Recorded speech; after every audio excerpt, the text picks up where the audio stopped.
네, 시청자 여러분 안녕하십니까. 충북시사토론창의 구본상입니다. 오늘은 월간 뉴스 분석으로 함께하도록 하겠습니다.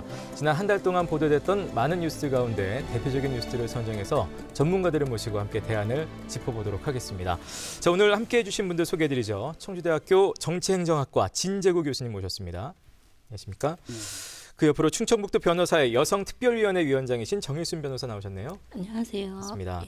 마지막으로 서원대학교 행정학과 엄태석 교수님 모셨습니다. 네, 안녕하십니까. 네, 반갑습니다. 자, 세 분과 함께 오늘 월간 뉴스 분석 시작을 하겠습니다. 첫 번째 뉴스부터 함께 만나보고 오시죠.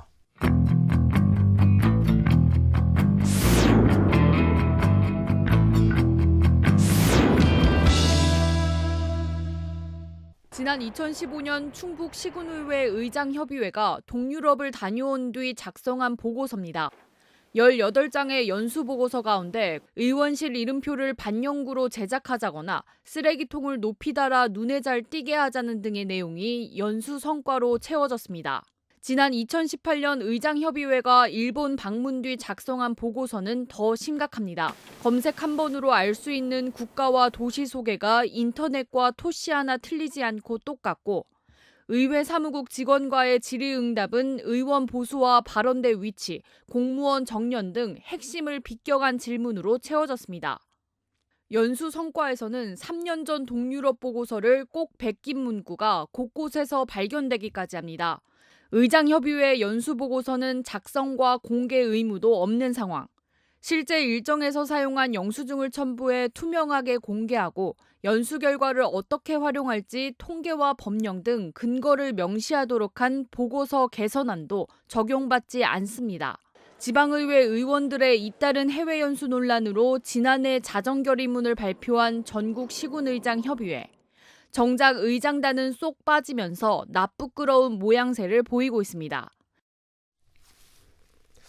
네, 공모 국외연수 관련해서 역시 외유성 연수 논란이 되겠습니다. 이게 뭐 어제 오늘 일도 아니고 바로 이제 등장한 뉴스는 아닙니다만 사전 심사를 받지 않았던 의회 의장단 해외 연수와 관련된 뉴스 일단 세 분 어떻게 보셨는지요? 예. 의장단 협의회에서 가는 해외 연수는 좀 색다르다는 걸 알았습니다. 네. 이게 또 빈 공간입니다. 그러니까 다른 지방 의원들은 사전에 여러 가지 절차도 받고 자문도 받고 또 갔다 와서 보고서도 쓰고 그러는데 또 이 의장단은 그런 걸 안 해도 되는 그런 공간에서 일어난 일이라서 좀 실망스럽기도 한데요.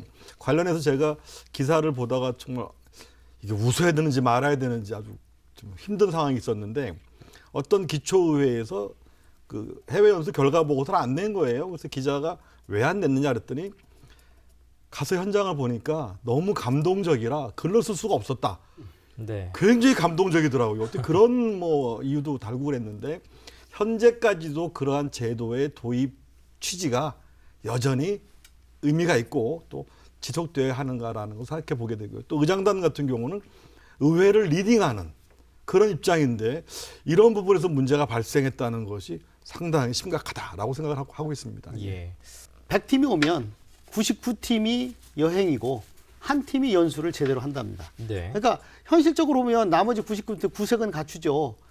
원래 그 의장단이라든가 또는 의회에서 자기들한테 이제 패키지를 만들어 달라고 할 때는 일반 여행 패키지를 그대로 한 다음에 거기다가 이제 해당 어떤 공공기관 방문을 한 두세 시간 껴넣는다는 거죠. 네. 그러니까 기본적으로 그 의회 의원들이 어떤 특정 기관을 방문한다든가 국가를 방문할 때 독자적인 그 어떤 그 연수 프로그램을 만들었다기보다는 여행 패키지 프로그램에다가 자기들이 방문하는 게 한두 개 껴넣었다는 얘기인데 이거는 연수가 아니죠. 그 연수를 가장한 여행인데 제가 판단하기에는 이런 논란이 있다고 하면 일부 의원들이 뭐 열심히 하는 의원이 있다고 얘기를 하지만 그건 극히 일부이기 때문에 이 제도는 폐지하는 것이 바람직하다. 예. 차라리 열심히 하는 그 의원들에게는 다른 형태의 그 견문을 넓히거나 할 수 있는 기회를 다른 방식으로 주어야 된다고 생각을 합니다. 예. 변호사님 어떻게 보셨습니까, 영상? 그 2017년에 청주시 수해가 났을 때도 청주시 의회 의원들이 이제 해외에 연수 중이었고 그때 당시 한 의원의 발언이 문제가 돼서 네, 그렇죠. 그 크게 논란이 됐었던 적이 있고 그 다음에 2018년도에는 그 충북 또 의회 교육위원회 사례가 해외 연수 사례가 모범적이다라는 보도까지 되면서 관심이 고조되고 있었는데 또다시 이런 일이 불거져서 참 저희가 지금도 이런 얘기하고 있지만 문제가 불거졌을 때만 단기간에 관심을 기울이는 것이 아니라 저희 지역 주민이나 이런 분이 진짜 정말 눈 똑바로 뜨고 어디 가시나 어떻게 갔다 오셨나 지켜봐야 될 것 같습니다. 근데 근본적으로 이 문제는 이 시군 의장 협의회가 자율단체로 분류가 되고 있기 때문에 예. 연 4,400만 원 정도의 그 지원을 받고 있음에도 불구하고 돈을 쓰는 사람과 돈을 잘 썼는지 지휘 감독하는 사람이 어차피 그 분들이거든요. 같은, 그러니까 동일하니까 문제가 계속 불거져서 정말 독자적인 감시 체계가 반드시 있어야 된다고 생각을 합니다. 예. 지금 뭐 약간의 이제 구조적인 부분을 좀 짚어주신 것 같은데요. 이게 한두 번의 일이 아니라 계속해서 나오는 얘기이기 때문에 결국은 구조적인 문제라고 볼 수도 있을런지 아까 뭐 진 교수님은 좀 폐지해야 된다라는 강한 입장도 밝히시긴 하셨는데 문제점은 구체적으로 뭐라고 보고 계신가요? 예. 여러 가지가 이제 겹쳐 있는데 30년 전에 제도 도입 취지가 여전히 유효한가라는 거 한번 생각해 봐야 되겠고요. 또 공직자 윤리관도 문제가 되겠죠. 우리나라 같은 경우에 이제 공직자들 좋은 말로 의전이라고 그래서 뭐 고위직이 되거나 이제 의원이 되면은 뭐 차량과 수행 기사 또 현재 도착하면 안내자가 다 붙고 그러는데 어떤 공직자 한번 사례를 들어보겠습니다.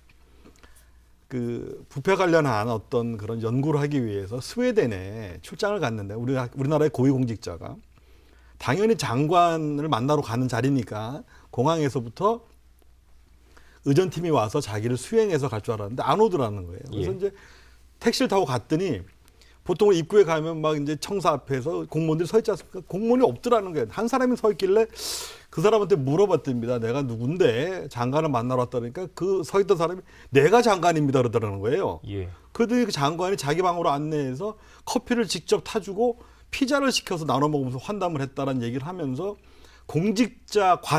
공직관이 좀 달라져야 한다라는 게 하나고요. 두 번째는 제도의 도입 취지를 살리고 있냐도 봐야 되겠지만 두 번째는 내가 쓰는 경비가 어떻게 마련됐나를 생각해 봐야 됩니다. 예. 우리 대학에도 직원들이 해외 출장을 갑니다. 학생 교류 같은 것 때문에 가게 되면요. 혼자 가서 갔다 오면 거의 A4 용지 40-50장짜리 페이퍼를 일주일 안에 냅니다. 업무에 관해서 예. 출장 갔다 온 결과 보고서를 내는데 낼 만한 보고서가 없다는 얘기는 갈 이유도 없었고 보고도 없다는 뜻이거든요. 예. 그러니까 특정 지역을 갔다 온 연수단의 결과 보고서는 다 같다는 거 아닙니까? 한 여행사에서 카피한 자료를 다 공유하고 그 뒤에 뭐 쓰레기통은 뭐 좀 높이 해라. 뭐 예. 지방의원 명패는 반영구적으로 만들어. 이런 얘기는 하는 거죠. 그래서 그런 측면에서 첫 번째는 해외 연수를 지방의원이 되면 누구나 4년 동안 한번 간다.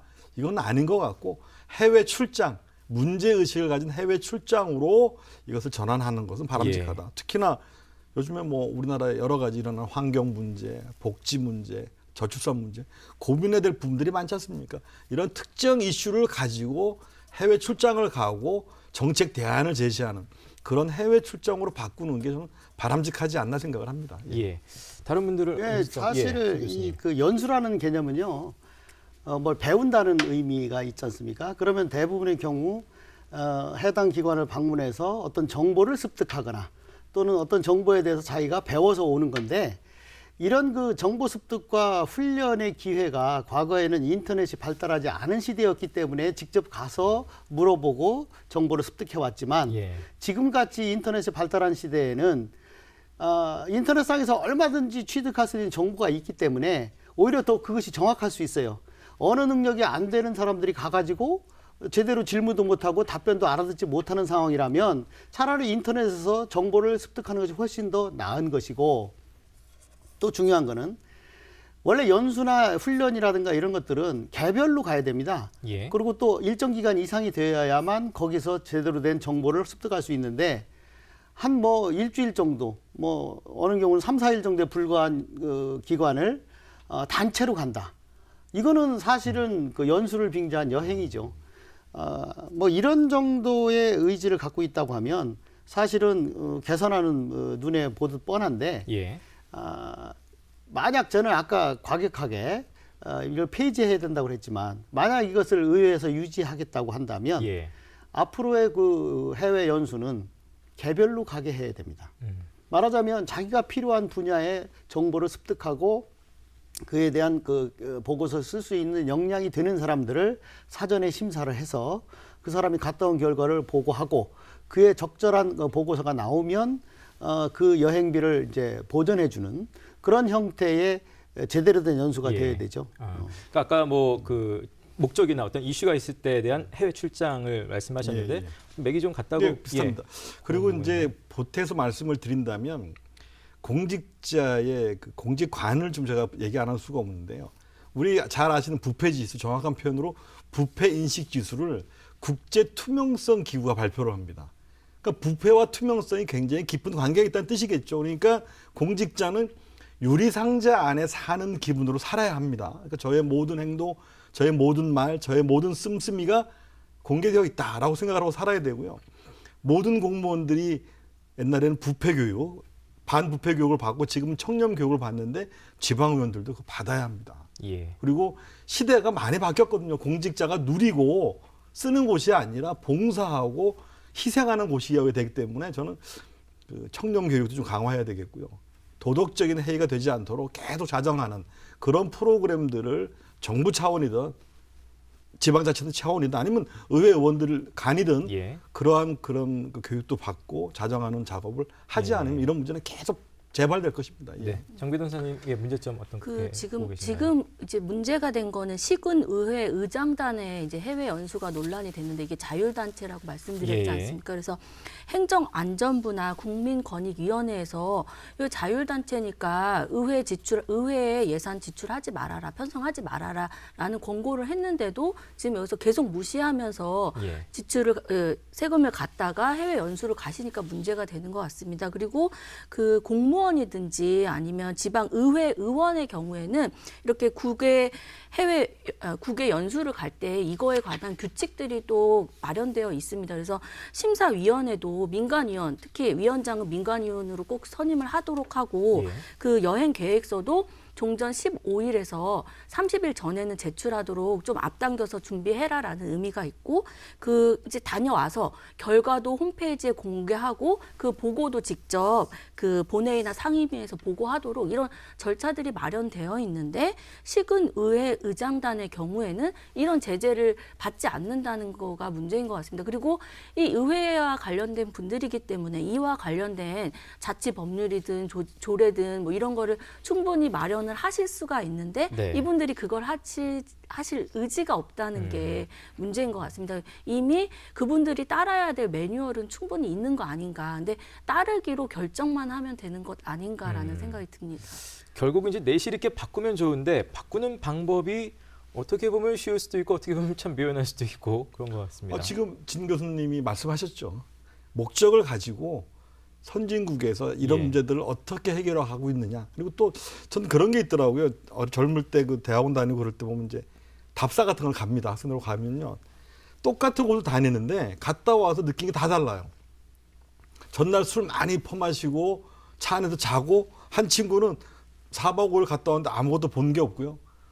그 연수 보고 자료서 원래 자료를 집을 만지지 않습니까? 그거 잘 읽고 현장에서 확인하고 지나가면서 풀 한 포기를 보고 나무 하나를 봐도 느끼고 배워오는 친구가 있더라고요. 그러니까 목적의식을 분명히 안 가지면 배울 게 없습니다. 그리고 저는 왜 자꾸 이렇게 아시아 국가를 가야 되는지 모르겠고요. 거기 예. 잘 모르겠고 그래서 지방자치 역사가 깊고 우리 같이 지금 대중교통의 문제, 그다음에 미세먼지 문제, 저출산 문제, 또 노인 문제로 힘들어하는 우리나라가 배울 것이 많거든요. 그래서 진 교수님하고 저는 의견을 같이 합니다. 필요한데 제대로 하고 와라. 그리고 시간도 넉넉히 줘라. 그러나 단체로 가서 뭐 4박 5일 갔다 오는 걸로는 성과를 못 낼 거다. 저는 그걸 충분히 인정을 합니다. 왜냐하면 인터넷 자료가요 굉장히 많아요. 많지만 그거 외국어 해독 능력이 필요하고요. 두 번째는 현장에서 보는 거가 좀 다를 수가 있습니다. 우리 왜 여행 갈 때 사진만 보고 가면 가서 실망할 때 있지 않습니까? 그래서 저는 현장 확인 필요하다고 예. 생각을 합니다. 예. 그러니까 제대로 할 수 있도록 하는 것들이 결국은 뭐 공직윤리를 가지고 스스로들이 좀 뭐 조례를 만든다든지 강제성을 좀 부여할 수 있는 그런 측면으로 좀 나아가야 되지 않을까라는 생각도 드는데요. 인사혁신처에서요. 예. 중앙정부에서 공무원들의 해외 연수를 갈 때에는 최소 1개월부터 최장 2년까지 기간을 정해서 연수를 보내고요. 대부분 혼자 갑니다. 예. 그리고 연수 계획서를 사전에 작성을 해서 그 결과를 외부 민간위원들이 심사를 해서 통과를 해야만 갑니다. 의원들도 네. 그런 제도가 필요하다고 하면 단체로 여행을 가는 것이 아니라 필요에 따라서 개별적으로 갈 수 있고 그 훈련 계획서를 미리 사전 심사를 받고 갔다 오면 의미가 있는 네. 연수가 되리라고 생각합니다. 덧붙이자면 제대로 한번 가고 싶으면요. 우리 지역에 자원들이 있습니다. 우리 충북연구원에 있는 전문가들이 있고요. 각 대학에 현장에서 공부하신 분 또는 그 분야의 전문가들이 있어서 그분들한테 조력을 받아도 예. 충분히 내실 있는 그런 연수가 될 수 있습니다. 마음만 있다면. 예. 혹시 뭐 관련해서 눈에 띄는 댓글 있을까요? 이 다른 그 주제보다도 이 특히 그 해외 연수에 대한 비난이라든가 이런 댓글이 상당히 많은데요. 예.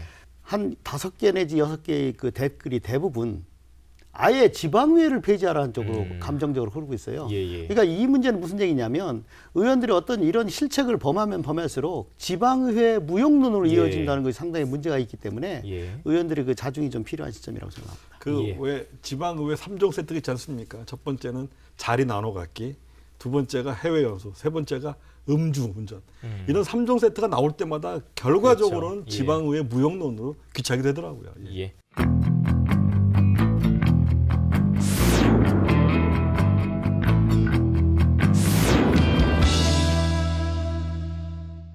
충북도의회의 의원 정수는 모두 32명입니다. 이 가운데 임기를 반도 못 채운 채 직을 잃은 도의원이 3명. 29명이 남아있지만 이들의 빈자리를 채우기 위한 재보궐선거가 총선과 함께 치러집니다. 충북 도민의 혈세로 써야 할 금액만 3억 원을 넘는 데다 정치 혐오까지 더해져 선거에 회의적인 시선도 적지 않습니다. 이미 하유정 전 의원을 대체할 재선거와 임기 중 박병진 전 의원 몫의 보궐선거 모두 확정된 상황. 그런데 알고 보니 보궐선거는 하지 않아도 되는 특례 조항이 있었습니다. 직을 잃은 지방의원이 전체 정수의 25%를 넘지 않으면 관할 선거관리위원장이 미실시를 결정할 수 있는 겁니다. 충북도의회의 결원율은 9.4%에 불과해 보궐선거를 안 해도 되는데 선거가 왜 확정됐을까? 선거 실시 여부에 대한 판단 주체만 있고 기준과 절차가 마련돼 있지 않아 사실상 관할 선관위가 알아서 결정하기 때문입니다. 법령에 규정은 없지만 해당 의회나 지자체, 시민단체 등의 의견을 물어 결정한다는 게 중앙선관위의 답변. 하지만 취재 결과 의견 수렴은 없었습니다. 자의적인 판단으로 선거를 치르거나 혹은 치르지 않을 수도 있는 상황이거든요. 그런데 이런 것들이 뭐 정권의 입맛에 따라서 혹은 상황에 따라서 그때그때 너무 자의적으로 판단되는 것은 굉장히 위험한 것이라고 생각이 들고 중앙선관위는 필요성에 공감한다며 기준 마련을 검토하겠다고 밝혔습니다. 네, 이제 4.15 총선과 함께 실시되는 충북 도의원 재보궐선거가 있습니다. 이와 관련해서 처음에 이제 3억 원 정도 예상이 됐다가 나중에 이제 단일 선거구 보훈군의 어떤 그 예상 비용까지 합쳐져서 7억 가까이 이제 혈세를 써야 되는 그런 상황이 됐는데요. 일단 뉴스 세 분 어떻게 보셨습니까? 예, 참고적으로 이제 재선거와 보궐선거를 좀 구분하겠습니다. 예. 재선거는 선거 자체가 무효가 됐거나 아니면 임기 개시 전에 당선자가 임기를 수행할 수 없을 때 이제 치르는 게 재선거고요. 보궐선거는 임기 중에 예. 현직 의원에게 문제가 생겨서 의석이 비게 되면 이제 하는 게 보궐선거인데요. 여러 가지 문제가 있죠. 아까 나왔습니다만 공직선거법상 특례 조항에 따르면 거론이 의원 정수의 4분의 1이 넘지 않으면 안 할 수도 있습니다. 그러나 예. 이것을 어떤 절차로 누가 결정하나, 물론 뭐 선거관리위원장이 결정을 하시겠습니다만 그런 부분에서 제 기억에는 한 번도 보궐선거를 하지 않은 적은 없었다라고 기억을 예. 하는데 그런 관행이 있기 때문에 하는 것 같습니다. 그리고 지금 어떤 문제가 있냐면 이번 선거만 해도 총선하고 같이 합니다. 같이 예. 하니까 투표율이 뭐 제가 볼 때 총선 투표로 거의 맞먹겠죠. 투표율이 총선에서 60% 넘어가면 이제 보궐선거도 60% 이상이 넘어갈 텐데 그리고 또 비용도 총선을 치르면서 투표용지를 넣으니까 큰 뭐 7억 정도라 예. 그러는데 이게 문제가 아니고요. 따로 하는 보궐선거가 문제입니다. 대선이나 총선이 아닌 네. 그 사이에 따로 치르는 재보궐선거는 투표율이 심한 경우에 12%까지 내려갑니다.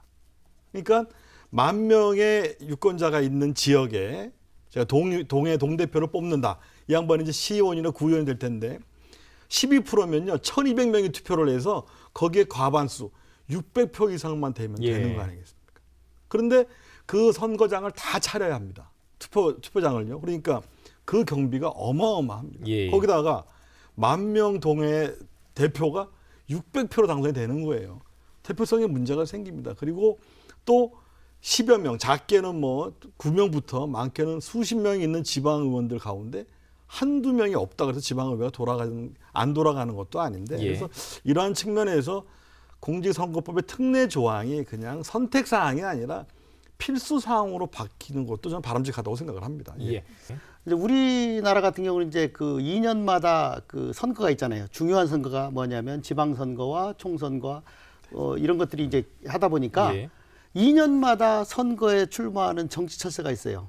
그러니까 사실은 자기는 자치단체장, 광역자치단체장이나 기초자치단체장이 되고 싶은데 안 된 사람들이 이제 뭐 국회의원 출마를 했다가 또 그게 안 되면 이쪽으로 갔다가 또 사실은 국회의원이 하고 싶은데 자치단체장이나 뭐 의회에 갔다가 안 되면 이쪽으로 가고 2년마다 이렇게 하는 사람이 있는데 그런 사람들 입장에서 보면 아주 무책임하게 아무런 그 문제가 없음에도 불구하고 사표를 던지고 나온다는 거죠. 이럴 경우에 이런 제재 수단이 좀 필요하지 않느냐 하는 것들이 이제 유권자들의 생각이죠. 그래서 이 재보궐선거의 이유 중에서 어쩔 수 없이 사망이나 다른 그 유고일 때는 문제가 없지만 자신이 더 정치적 입신을 하기 위해서 중도에 사퇴하는 문제의 경우에는 그 개인과 그 사람을 공천했던 정당의 어떤 형식으로든지 책임을 물어야 되는 것이 아니냐 이런 여론이 비등해지고 있습니다. 정 변호사님. 그 지금 진 교수님 말씀하신 거에 이어서 보면은 그 개인이나 정당이 책임을 물어야 되는 게 지금 보신 뉴스에서도 문제된 3인의 그 후보자들이 이미 선거에 출마할 당시 최소 내사나 수사가 진행 중이었다는 것입니다. 그러니까 개인이나 정당이나 이분이 나중에 그게 뭐 무죄가 확정될 수도 있지만 뭔가 그런 도덕성이나 아니면 도덕성을 넘어서 위법 행위에 문제가 생길 수 있고 이로 인해서 재선거, 보궐선거가 이루어지면 이게 결국에 국민의 혈세가 낭비되고 행정의 공백력이 생기고 이런 부분에 대한 좀 고민이 있으셨다면 스스로 이 뭐 위법성에 대한 것은 따로 다투시더라도 선거에는 출마하시지 않아야 되는 거고 정당에서도 공천하시면 안 됐던 거 아닌가. 이게 해마다 반복되고 있으니까 문제 같습니다. 일단 아까 뭐 엉 교수님 말씀하신 대로 이번 같은 경우는 이제 총선하고 맞물려 있어서 어떤 비용적인 부분에서 7억 원, 요즘 뭐 워낙 여기저기 세금도 많이 들어가니까 7억 원 자체가 아주 크다고 느껴지는 않습니다만 그 외에 어떤 부분에서의 재보궐선거 일단 혈세가 낭비된다는 것도 있고 재보궐선거 자체의 문제점은 그 외에도 어떤 것들이 있다고 좀 보시나요? 아까 말씀드린 대로 첫 번째는 대표성에 심각한 문제가 있죠. 10,000명의 동에서 뽑는 그 구의원, 시의원이 기껏 600표, 700% 된다. 그 문제가 있겠고요. 또 따로 이제 재보궐선거가 따로 할 때는 그 경우에. 경비가 또 어마어마해요. 총선을 치르던 지방선거를 치르던 그 선거장은 다 마련해야 되니까요. 그리고다가 또 공휴일이 아니지 않습니까? 또 공휴일이 아니니까 당연히 뭐 투표율이 떨어지죠. 그래서 여러 가지 아이디어들이 막 나왔었죠. 첫 번째는 그 무소속이 아닌 정당 소속의 그 지방의원이 문제가 생겨서 보궐선거를 하게 되면 그 정당을 후보자를 내지 말자. 그 두 번째가 그 당이 경비를 물어내자. 세 번째가 보궐선거를 하지 말자. 뭐 여러 가지 아이디어가 나왔는데 이게 항상 얘기만 하고 만다는 겁니다. 얘기만 하고 만다는데 문제가 있고요. 또 하나는 원래 그 선거사범 같은 경우에 공직선거법상 공소 제기 후 1심은 6개월 이내에 2, 3심은 각각 3개월 이내에 그러니까 즉 1년 안에 이제 선거를 마치게 되어 있습니다. 그런데 이게 훈령이에요. 훈령이라서 법원에서 이것을 지키지 않아도 문제가 안 됩니다. 그러니까 뭐 얼마 전이죠. 대전의 그 시장 같은 경우에 계속 재판을 끌어서 거의 3년 이상 임기를 채웠습니다. 그러면 이제 또 어떤 문제가 생기냐 그러면 이런 의원이나 단체장이 직을 가지고 있으면 공무원들이 불안하니까 일을 잘 안 하려고 그래요. 거기다가 이 양반들도 재판에 신경 쓰느라고 자기의 의정활동이나 행정을 잘 못합니다. 그러니까 결과적으로는 모든 불이익을 우리 국민이 지는 것이죠. 그래서 그런 부분에서 재판부는 좀 선거 재판을 속도를 내서 정말 1년 안에 끝내주는 게 맞다고 생각을 하고요. 그리고 단체장은 저는 뭐 재보궐선거 하는 게 맞다고 봅니다. 왜냐하면 수장이 없다는 것도 문제가 있고 또 부단체장이 할 수도 있겠습니다만은 그거는 현재의 상황을 유지하는 유지행정밖에 못 하거든요. 그러한 부분에서 뭐 1년 미만이 아닌 경우는 선거하는 게 맞다고 보는데 지방의원은 합의체고 대화를 하는 회의체이기 때문에 한두 명이 없다 그래서 마비되지는 않거든요. 예. 저는 뭐 보궐선거, 재선거 특히 지방의원에 한해서는 4분의 1 미만이면 안 하는 게 저는 옳다고 믿습니다. 예. 예. 근데 그 문제에 대해서는 좀 논란의 여지가 있어요. 네. 왜 그러냐면 이 지방의 의원들도 어떤 특정한 지역구의 대표이다 보니까 예, 예. 그 주민들 입장에서 보면 자기 지역의 대표가 지방의회에 가서 어떤 일을 하는 거하고 전체 의회천에서 어떤 결정을 하는 경우에는 자기 지역만 불리해질 수 있거든요. 그래서 그 지역의 주민들 입장에서는 어떤 형식으로든지 보궐선거나 재선거를 통해서 자기 지역의 대표를 보내고 싶어 하죠. 예. 그래서 사실은 아까 말씀드린 대로 부득이한 사정으로 보궐선거를 하거나 재선거를 하는 경우는 문제가 없지만 중도 사태, 정치적 입신을 위해서 고의적으로 중도 사퇴를 하는 경우에는 어떤 형태든지 그 개인이나 정당에게 예산상의 부담을 지운다든가 책임을 물을 수 있는 장치는 마련할 필요가 있다라고 생각하는 거죠. 근데 이제 그 장치가 있죠. 예. 있죠. 장치가 있습니다. 뭐냐 그러면 그 국회의원이나 지방의원 단체장을 중도 사퇴하면 그 공천 경선 과정에서 20% 페널티를 준다고 이제 당원 당규되어 있습니다. 그러나 막상 당선 가능성을 볼 때 그런 당원 당규가 무의미하다라는 데 문제가 있고요. 또 지방의원 같은 경우에 책임을 공유한다는 측면도 있습니다. 우리가 제대로 고민하고 투표를 했으면 저 양반이 문제가 있는 사람이면 당선이 안 됐어야 되는데 우리가 그렇게 투표하지 않은 것에 대한 책임을 좀 나눈다면 일정 기간은 대표 없이도 갈 수밖에 없지 않나라는 생각도 주장이 있습니다. 예. 정근선 사님.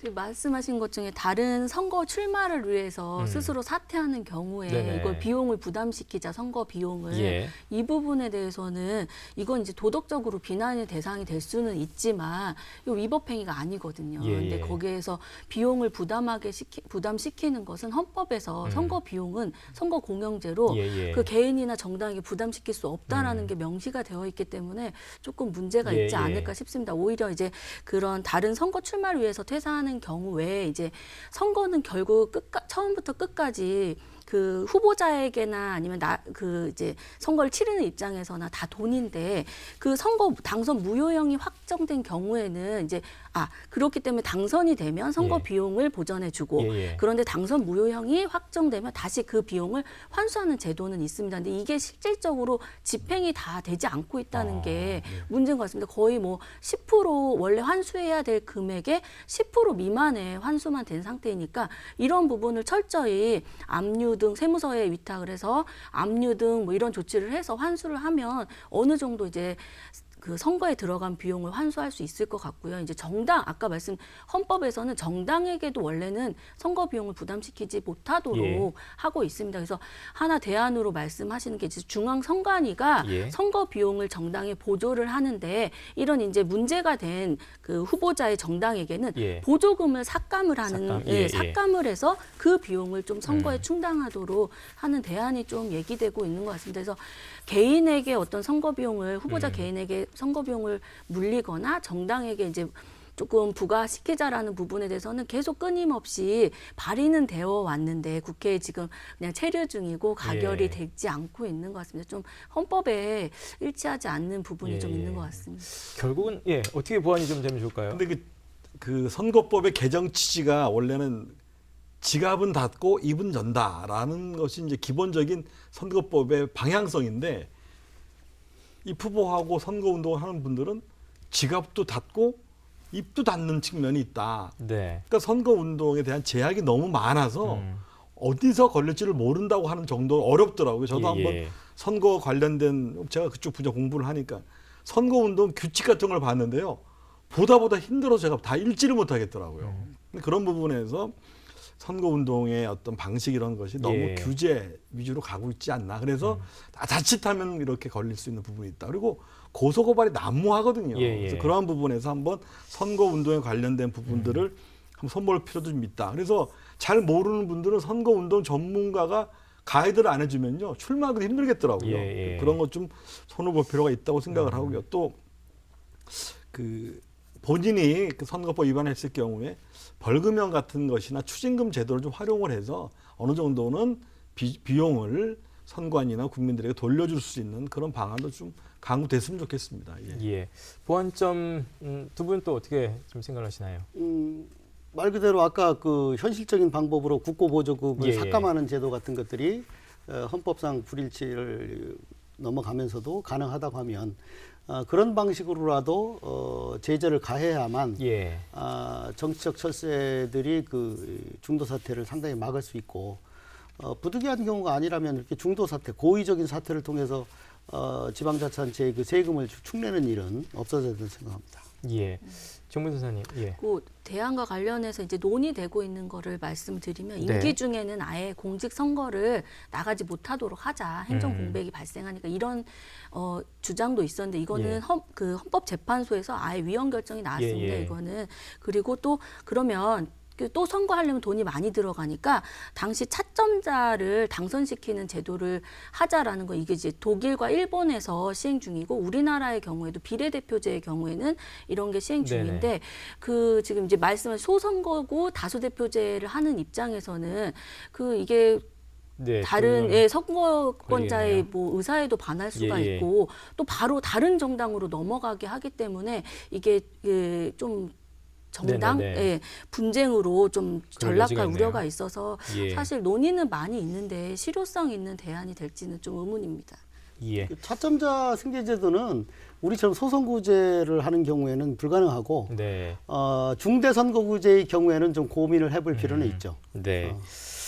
어찌됐든 뭐 시민들의 시선이 곱지만은 않은데요. 이와 관련해서 좀 정확한 제도들이 좀 생겨났으면 좋겠고 관련해서 뭐 판례랄까요? 그런 것들이 있을까요, 변호사님? 그 서울 양천구에서 좀 이런 문제가 많았던 모양입니다. 2008년도와 2011년도에 양천구의 그 유권자들이 재보궐선거의 사유가 발생하자 그 발생시킨 원인 제공자 이제 후보자들에 대해서 이게 또 비용이 발생했으니 손해배상 해달라라는 청구를 했습니다. 그랬을 때 법원은 유권자에게는 손해배상할 청구를 걸 일도 없고 이 부분이 불법행위에도 해당하지 않는다라는 판례가 있어서 네. 또다시 감사원에 그럼 유권자가 아니라 구청장이 이 후보자들을 상대로 손해배상 청구하도록 해달라라는 것을 했지만 감사 청구에서도 공직선거법에 근거가 없다라는 이유로 기각된 사례가 있는 것 같습니다. 네.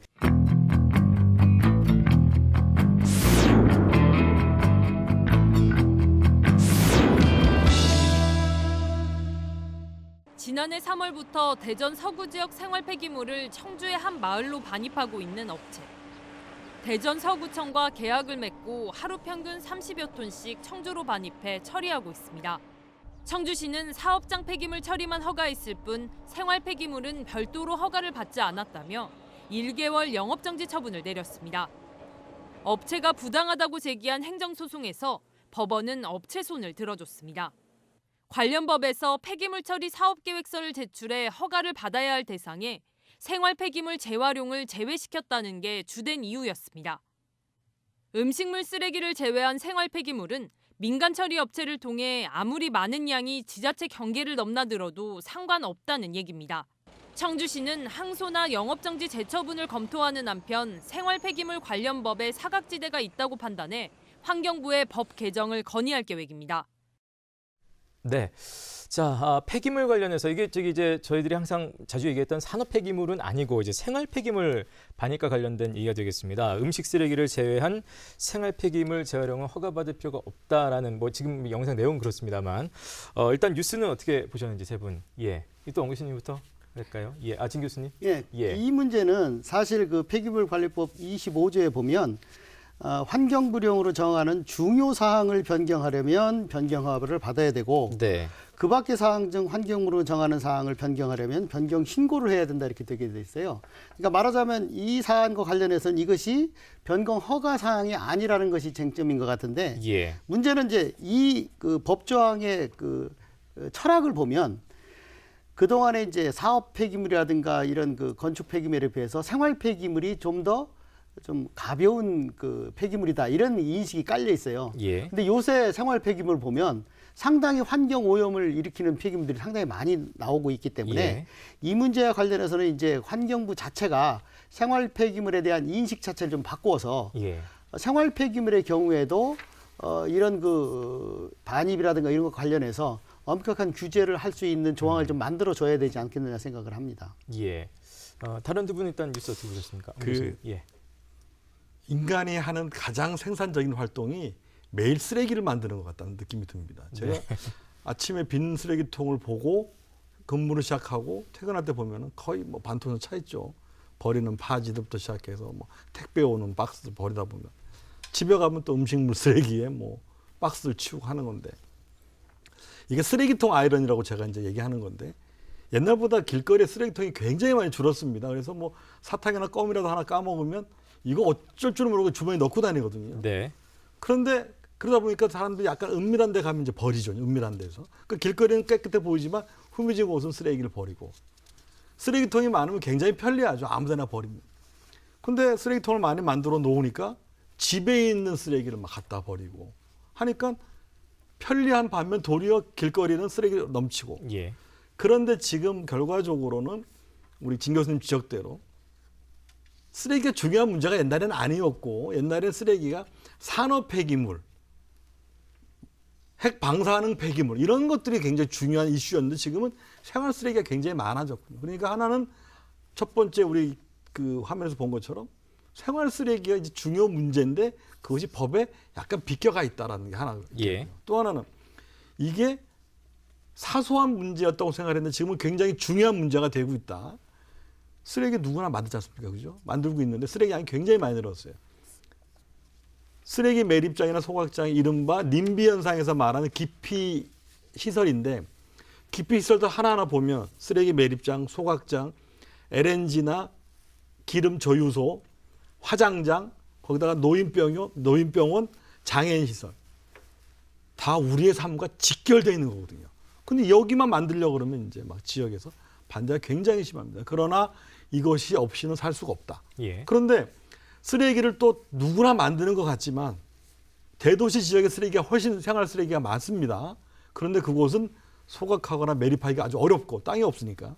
그러면 별로 쓰레기를 많이 만들지 않는 농촌 지역으로 쓰레기가 가야 되는 그 이중성이 있단 말입니다. 그래서 예. 이런 측면에서 우리가 굉장히 중요한 문제였는데 사각지대에 있다는 것을 먼저 인식하고 예. 이중적인 이런 잣대들을 정리할 필요가 있다. 그런 생각을 이번에 많이 하게 됐습니다. 예.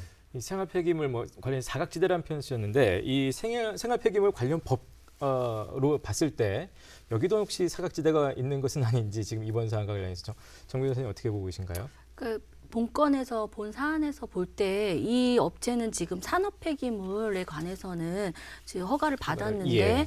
음식물 쓰레기를 제외한 생활 폐기물의 경우에 이제 변경 허가를 받지 않았다는 이유로 영업 정지가 이루어진 것입니다. 그래서 이 처분 이 보면은 이 업체가 대전시로부터 운반해가지고 재활용할 수 있는 것들은 자기네가 재활용을 하고 소각해야 될 것은 다시 대전 소각장으로 간다고 예. 하면서 이제 업체는 얘기했는데 청주시는 그래 여기서 소각을 하지 않다고 하더라도 보관하는 과정에서 또 어떤 환경 유해를 예. 끼칠 수 있다라고 했는데 이제 법원에서는 그거는 청주시가 당초에 영업 정지했던 처분의 사유와 다르다. 네. 그래서 뭐 살펴볼 이유도 없다라고 해서 이 이제 청주시가 패소한 사건인데 이건 전에도 저희가 한번 봤던 클렌코 진주산업 예. 거기 사건이랑 거의 유사한 겁니다. 그래서 청주시가 법령을 법령에 분명히 조금 그 생활 폐기물 제외한다라고 써 있었고 했기 때문에 예. 청주시가 법령의 해석만 좀 잘했어서 예. 처분을 할 때 처분 사유를 구체적으로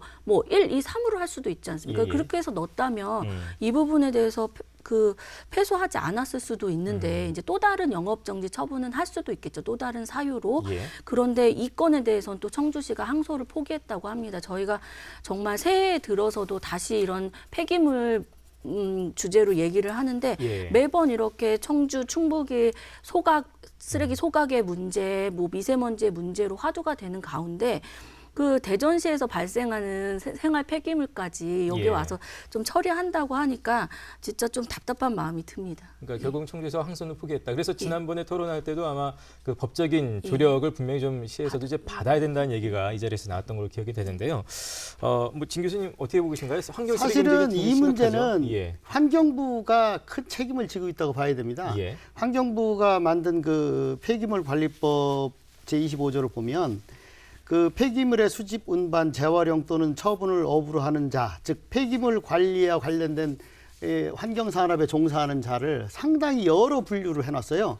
그러니까 말하자면 그 폐기물 관련 업체의 분류를 상당히 복잡하게 해놓은 데다가 예. 그들이 처리하는 업무에 대해서 상당히 복잡하게 해놨기 때문에 지방자치단체의 그 말단 공무원들이 그 법 해석에 상당히 어려움을 겪고 있죠. 예. 예를 들어서 보게 보면 폐기물 수집 운반업, 폐기물 중간 처분업, 폐기물 최종 처분업, 폐기물 종합 처분업, 폐기물 중간재 활용업 이런 식으로 폐기물 관련 업체의 분류를 상당히 해놓고 그 분류 업체별로 신고사항과 허가사항을 상당히 복잡하게 만들어놨기 때문에 예. 이 문제를 법 전문가가 아닌 일반 공무원들이 예. 해석을 정확하게 하기 어렵다는 거죠. 예. 그래서 아까 제가 말씀드렸듯이 과거에는 산업 폐기물이라든가 뭐 방사능 폐기물만 중요한 것이라고 인식이 됐지만 지금은 생활 폐기물의 경우에도 환경오염에 상당한 문제가 예, 있기 예. 때문에 이제 이 폐기물 관리법에 대한 환경부의 입장이 좀 더 명료해져야 되고 법 규정 자체를 좀 더 단순화시켜서 예. 똑같은 차원에서 균일하게 그 처리할 수 있도록 법을 개정해 줘야 되고요. 예. 문제는 이제 이런 그 법 개정 문제 못지않게 충청북도가 좀 유의해야 될 것이 하나 있는데요. 금년부터 그 수도권 생활 폐기물 반입 총량제가 실시됩니다. 예. 즉 수도권 3개 시도에서 나오는 쓰레기 매립량이 너무 과다하다 보니까 이 매립량 반입량을 10% 줄이기 위해서 3개 시도가 합의를 했거든요. 자, 그러면 이제 어떤 현상이 발생하냐면 풍선 효과가 발생합니다. 예. 그런 생활 폐기물이라든지 여러 가지 것들이 자원 재활용이라든가 이런 명목으로 다른 지방으로 흘러갈 가능성이 상당히 있죠. 예. 아까 말씀드린 대로 이번 판례에서도 보면 서구청으로부터 자원 재활용을 위한 분류만 하기로 왔다고 했잖아요. 대전 쪽에서. 예, 예, 예. 맞잖아요. 그럼 말하자면 상당 부분 수도권에서 이제 자원 재활용이라는 명목하에 폐기물들이 이제 지방으로 흘러들 가능성이 상당히 있는 있다. 거죠. 예. 이런 문제를 이 충청북도가 신경을 쓰고 관리하지 않으면 수도권에서의 그 폐기물 사태가 이제 가장 인접 지역인 충청북도로 흘러오들 가능성이 있다는 거죠. 예. 이 문제에 관해서 중앙정부 차원과 지방자치단체가 신경을 좀 쓸 필요가 있다라고 예. 생각합니다. 다른 두 분은 어떻게 풀어가야 된다고 보시는지요? 좀 궁극적인 얘기를 한다 그러면 이게 예. 자본주의의 문제죠. 자본주의, 황금 만능주의, 소비주의 같은 것들이 소비를 조장하는데 그러다 보니까 과대 포장들이 많이 되죠. 거기다가 또 택배라든지 아니면 우정본부 측에서 기준 이하로 이렇게 세팅을 하면 배달이 안 되거나 하니까 제가 지난번에 요만한 약을 하나 주문을 했는데 박스가 이만하더라고요. 네. 이 박스 안에 또 박스가 있고 그 사이사이에 폐휴지를 끼워 놓고 비닐을 끼워 넣어서 요만한 약이 하나 오는데 박스가 이만해요. 예. 버리려면 그런 게 뭐 한두 개가 아니지 않습니까? 근데 저는 두세 가지 방향성이 있다고 보는데 소비가 조장되다 보니까 계속 새로운 걸 삽니다. 저 같은 경우에 뭐 셀룰러폰, 우리 핸드폰 같은 예. 경우에 2, 3년을 더 쓰고 싶은데 2, 3년 안에 뭐가 조금씩 문제가 생기죠. 그러면 액정을 교환하는 것보다는 바꾸시는 게 낫습니다. 예. 그 이어폰이 신기해요. 2년만 쓰면 고장이 나요. 이어폰은 희한하게. 예. 그런 식으로 자꾸 소비가 조장되니까 폐기물이 많이 쌓인단 말입니다. 그런데 지금 방향성은 이제 세 가지를 잡는다. 첫 번째는 쓰레기를 줄여야 되는 거죠. 예. 일단은 쓰레기를 줄여야 되고, 그다음에 쓰레기를 가능한 재사용해야 되고, 그다음에 나머지 것들을 잘 처리해야 되는 이 3단계가 있는데 저는 지자체들이 보통 택하는 방법이 저는 그럴 거라고 생각을 합니다. 쓰레기 봉투 값을 올리겠죠, 이제. 올리겠죠.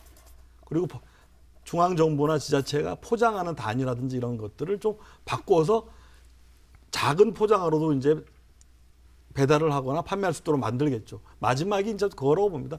가장 큰 문제는 역시 플라스틱 비닐이 아닐까 싶은데 예. 이것들이 썩지도 않는다고 그랬는데 이걸 어떻게 재활용할 것이라는 부분에 연구 용역을 하던 돈을 들여서라도 재활용 방법을 찾지 않으면 매립이든 소각이든 계속 문제가 생길 것이다. 그리고 마지막으로 발생지 처리 원칙의 일부는 지킬 필요가 있다. 예. 기초단체 차원에서 선별도 하고 기본 처리를 하고 광역이나 정부가 마지막 단계 소각이나 아니면 매립을 결정하는 정도로 분업화가 되지 않으면 지역 간 중앙정부와 지방정부 간의 갈등은 계속 비화될 것이다. 쓰레기가 기하급수적으로 늘고 있습니다. 지금. 그래서 예. 지금 빨리 진 교수님 말씀대로 환경부 중심으로 중앙정부의 대책 그리고 지자체 간의 대책이 생기지 않으면 가장 우습게 봤던 쓰레기가 우리의 삶을 제약하는 그런 상황이 벌어지지 않을까 그런 우려가 있습니다. 예. 뭐 좀 큰 틀의 방향성을 좀 제시해 주셨고. 예, 다른- 저거는 이제 예. 국민들 입장에서 보면 쓰레기를 줄여라 하는 이제 명제인데요. 사실은 그것은 당위론적으로는 가능하지만 현실적으로는 불가능한 것이 그 쓰레기를 만들어내는 것들이 기업이에요. 예. 그래서 저는 이제 최근에 이 환경 규제뿐 아니라 환경 산업에 대한 규제가 정부가 좀 더 신경을 써야 된다는 것인데 예. 본래 환경 산업이라는 것은 환경 보존을 위한 재화와 서비스 제공을 통해서 이익을 창출하는 기업이 환경 산업이었어요.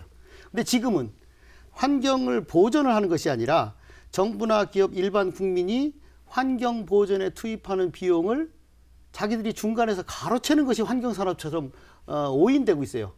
이런 그 환경과 관련된 기업의 행태를 정부가 규제할 필요는 있다. 예. 말 그대로 국민들에게 이제 쓰레기를 줄여달라고 하는 호소 차원의 문제가 아니라 예. 사실상 환경 폐기물이라든가 환경 오염의 주범은 기업들이기 때문에 만들어내고 있는. 예. 그런 규제에 대해서 돈이라든가 벌과금 이런 것들을 해결하는 것이 아니라 원천적인 차단 조치를 긍정적으로 검토할 필요가 있다 생각합니다. 예, 변호사님. 저는 법률적인 부분 말씀드리면 예. 지금 현행 우리나라에서는 폐기물관리법 외에도 5개 뭐 자원재활용법, 전기전자법 등을 포함한 총 6개의 법률이 폐기물 관리 관련된 것을 규율하고 있는데 이게 통일적으로 되어 있지 않다 보니까 아까 뭐 청주시처럼 이것을 이의 처분의 위법성을 판단하는 입장에서나 폐기물 처리 업자의 입장에서나 어떻게 해야 될지를 몰라서 혼란이 있는 부분이 네네. 있어서 이를 좀 체계적으로 통합하거나 체계적으로 또 좀 통일화하는 그런 과정이 필요할 것 같고요. 또 이와 관련해서 이제 작년에 폐기물 관리법이 일부 개정이 돼서 올해 5월부터 시행될 예정인데 이 법률에 의하면 지금 폐기물 관리 업자의 주의 의무가 대폭 강화되고 이를 위반했을 경우에 행정적인 처분이라든지 형사적 처벌 수위도 한층 올라갔고 예. 뭐 이익이 크니까 적은 과징금 내고 말지 하는 예. 의식도 있으셨을 텐데 이제는 그 징벌적 과징금 그러니까 원래 그 행위에 상응하는 정도의 과징금이 예. 아니라 징벌적인 의미의 훨씬 크다는 훨씬 거죠? 큰 예. 과징금까지 부과하도록 되어 있습니다. 그래서 조금 기대는 해보겠습니다. 예. 예. 오늘 월간 뉴스 분석으로 함께했습니다. 세 분 감사드리겠습니다. 고맙습니다. 예. 네, 지난 한 달 동안 있었던 수많은 뉴스들 중에 몇 가지 뉴스를 선정해서 전문가들과 함께 풀어봤습니다. 월간 뉴스 분석, 저희는 앞으로도 계속해서 지역의 문제를 깊이 있게 들여다보고 또 현실적인 대안을 찾기 위해서 노력하겠습니다. 충북 시사토론창 오늘 순서는 여기서 마치겠습니다. 시청해주신 여러분 고맙습니다.